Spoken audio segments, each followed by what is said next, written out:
ইতিহাসের এক অনন্য শিল্প বাংলাদেশের জামদানি শাড়ি।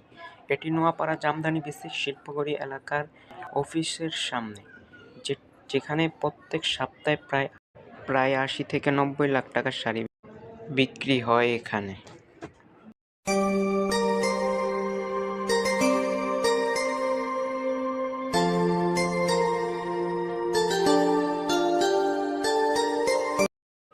আর এই যে এখানে যা যা দেখছেন এসব কিছু শাড়ির কাজে ব্যবহার হয়, শাড়ি তৈরি করার জন্য আর কি।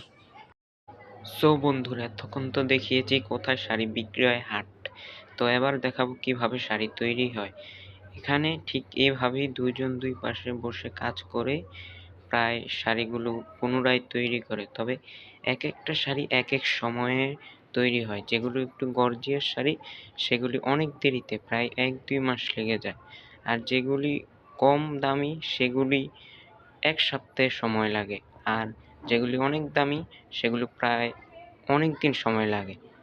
এই যে শাড়িগুলি একদম কম, প্রায় ৮-১০ হাজার টাকা, তাই এগুলো প্রত্যেক সপ্তাহে হয়ে যায়। এই জন্যে কারোর উপরে ডিপেন্ড করে যে কত দামি শাড়ি হবে এবং তা কত গর্জিয়াস হবে। যত বেশি টাকা হবে তত বেশি দামি শাড়ি এবং গর্জিয়াস হবে। এই জন্যে এক একটা শাড়ির এক এক সময় লাগে, যার কারণে সবকিছু। এই যে এখানে যে ছেলেটা কাজ করছে সে মৌরা ভরছে, এটা কাপড় বাইন্ডানোর জন্য লাগে আর কি। এইভাবে এই সুতাগুলি ভরা হয়।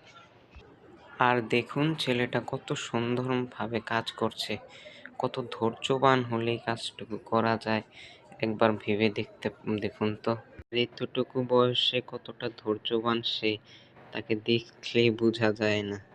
সত্যি এই কাজটুকু ধৈর্যর সাথে করতে হয়, এটার প্রমাণ এদের মতো বাচ্চারাই। সত্যি এদের না দেখলে বোঝাই যেত না।